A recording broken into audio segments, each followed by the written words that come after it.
Hello, everyone, and welcome to the Your Mark on the World show. This episode is being produced for Forbes, where I am a contributor covering social entrepreneurship and impact investing. I'm your host, Devin Thorpe, and our guest today is Jane Wales, the CEO of the Global Philanthropy Forum. Jane, thank you so much for joining us today. My pleasure. Well, the pleasure's all ours. Let's be clear about that. But Jane, you're doing some remarkable things to, as I would describe it, export some of the really fairly revolutionary trends in philanthropy that have grown really out of Silicon Valley as people have tried to put more emphasis on results and impact from their philanthropy, looking at philanthropy much like venture capital. Tell us a little bit about how you're trying to take those concepts to Africa, Brazil, and elsewhere. So let me just start by saying that the Global Philanthropy Forum was really born of an urge on the part of those who are the architects and the beneficiaries of the information age to ensure that the benefits are more evenly shared, more broadly shared, and the dangers are mitigated.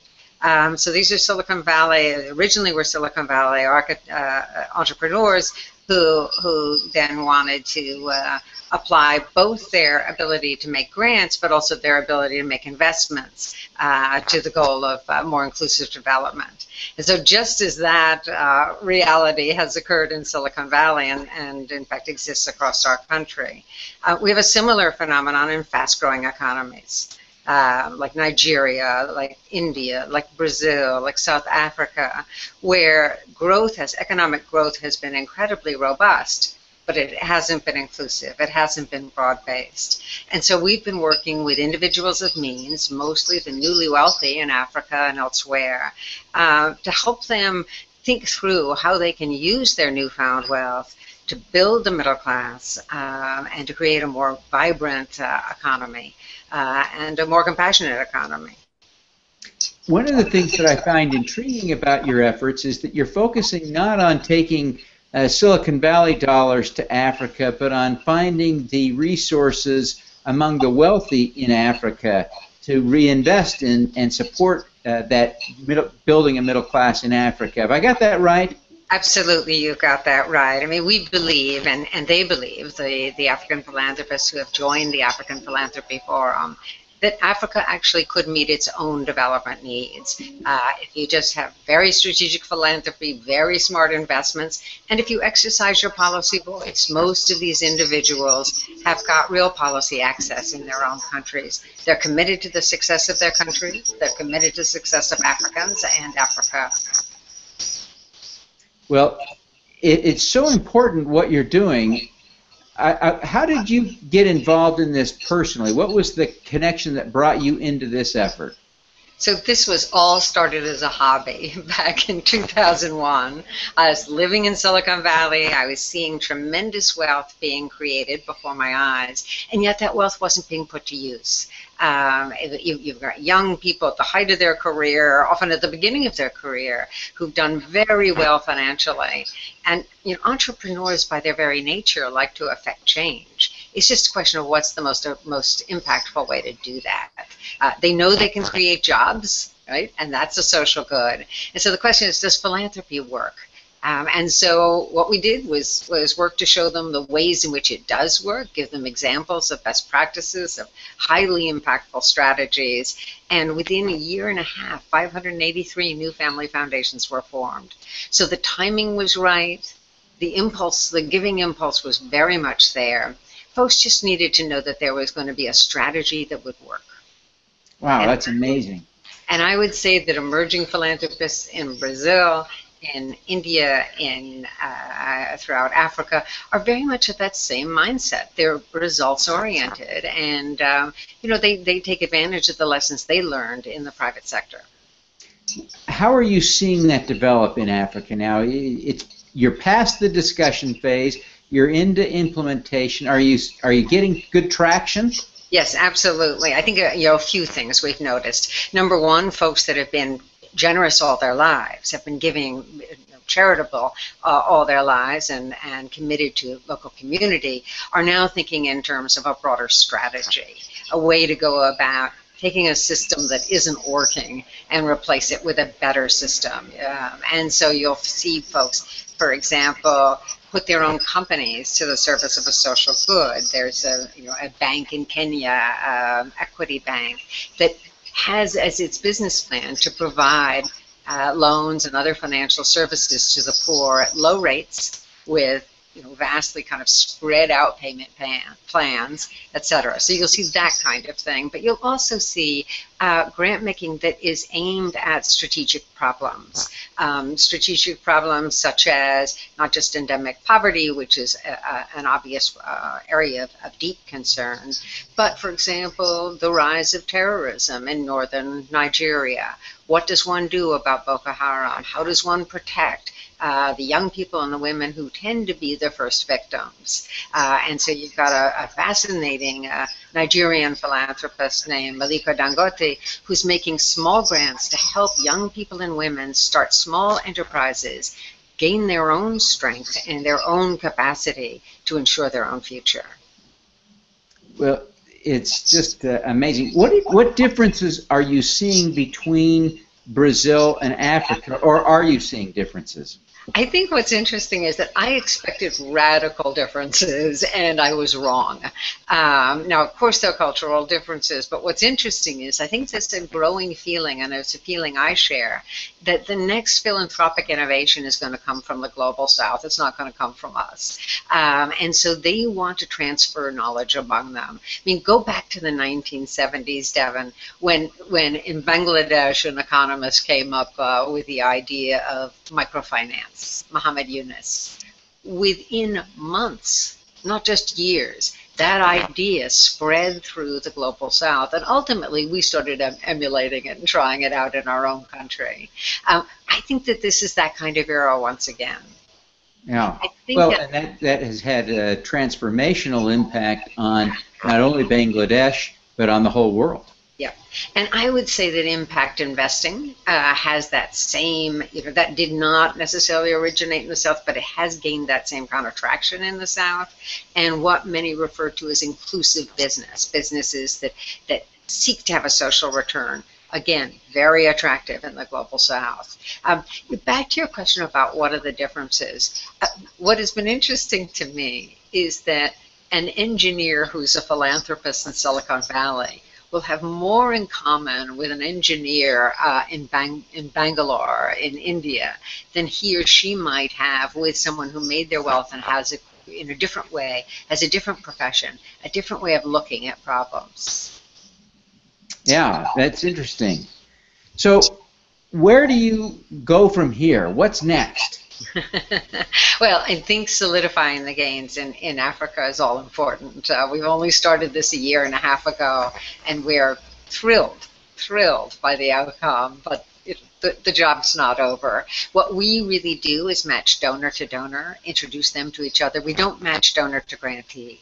But if somebody comes to me and says, gosh, I'm worried about the question of Ebola, I want to make sure this kind of thing doesn't happen again, I would like to be involved in health system strengthening, but I know nothing about it.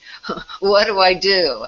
I'll then introduce them to 2 or 3 philanthropists who are doing just that and have a remarkably good track record. That job just won't end, right? Yeah. And the more philanthropy grows, the more the opportunity is for peer learning. Let me just finally say about the African Philanthropy Forum. They're not just sharing learnings among themselves. They're not just sharing learnings with Brazilians and Indians and others. They're also in a position to help guide North American dollars that are coming into Africa. So an entrepreneur in Silicon Valley or in Chicago or in Austin, Texas, or in wherever in the United States wants to have impact in Sierra Leone. They're better off, or they feel they're better off, if they have a peer to talk to in Sierra Leone who can give them a sense of what's happening on the ground and what works on the ground. What do you see as being the big opportunities in Africa for philanthropy to really have an impact and solve problems? I think the big opportunities are investing in small and growing enterprises. Where the problem you're seeing in these fast-growing economies is that there's not economic activity at all levels of the economy. You're seeing it just in isolated spots. If we can somehow get small and growing businesses to occur, move into small and medium-sized businesses, it seems to me that's how you're going to find, provide goods and services and income-producing opportunities for the poor. Yeah, so really it comes back to this concept of impact investing, which you say has become really popular in the Global South. So how are people there approaching impact investing? How do they think about it? Very similar to us, very similar to us. I mean, you do find African philanthropists, I think of Tony Alumalu, for example, also Nigerian, who feel that any investment in infrastructure is an impact investment. That is not a wild point of view. I mean, that is not unreasonable to conclude. Others might say, well, gee, no, that's just straight investing, so it doesn't fall under the rubric of philanthropy. But if you take a look at the needs throughout Africa, it is indeed the case that infrastructure is very much. If you've ever driven on a road in Africa, you can understand the case for his position, can't you? Yeah. And think about what that means for commerce. Think about what that means for delivery of care when it comes to health. Think about what it needs for holding families together. Think of what it needs to get a child to a school. Yeah. Well, it is. It is vitally important. When you think then about impact investing in Africa, what kinds of returns do you think are reasonable, and how do you think about that? How are they thinking about the financial returns as part of a philanthropic portfolio of investments? So the way we look at it at the Global Philanthropy Forum is that it's impact first. One should be willing to take below market returns. One should be willing to do less than break even, in my view. Because $100 in a grant means $100 you don't have. $100 in an investment that returns only $80 means there's $80 you do have for the next investment. So in my view, below market returns should be the goal. Should be accepted, I should say. And should be complemented by grants. It doesn't work without grants. If you talk to folks at a Midyar network, for example, founded by Pierre Midyar, the founder of eBay, they're very forward-leaning on impact investing. It's a big piece of the work they do. They couple it with grants. Because often the problem in Africa, India, elsewhere, is that companies are not investment ready. You've got to help them become investment ready, right? So that they can they can put your dollars to work, but they can also attract other dollars. Well, it's such vitally important work. I really commend you for what you're doing and the progress you're making. It's so exciting to hear about what you're doing. I'm sure that there are people who are listening that will want to learn more. They'll want to engage with you in some way. Tell us a little bit about how you would like people to engage, how people can learn more. Well, we'd love, we've got the Global Philanthropy Forum, we've the Brazil Philanthropy Forum. I mean, this is a growing community, so we welcome philanthropists of all stripes to this community, number one. But number two, we have this dream, and this dream is that ultimately there can be a knowledge commons for philanthropy, a way to somehow share experiences over what has worked, what hasn't worked, so that each new philanthropist doesn't have to invent things anew. A wonderful thing has happened, and that is that the World Bank has decided to make all its data open. What works in development. The UN Development Program, same decision. The OECD in Europe, same decision. So we're about to have a treasure trove of knowledge about what works when it comes to poverty alleviation. If we can persuade philanthropists large and small to do the same, to be part of a knowledge commons from which they draw and to which they contribute, then we can all have a real impact. Boy, that's great. Well, Jane, again, thank you very much for being with us today. It's been a joy to have you, and it's exciting to learn about all the good that you're doing and the things that are going on in Africa and Brazil especially. So thank you very much for your time. Really appreciate it. Thanks, Devin. It's a pleasure. All righty, let's do some good.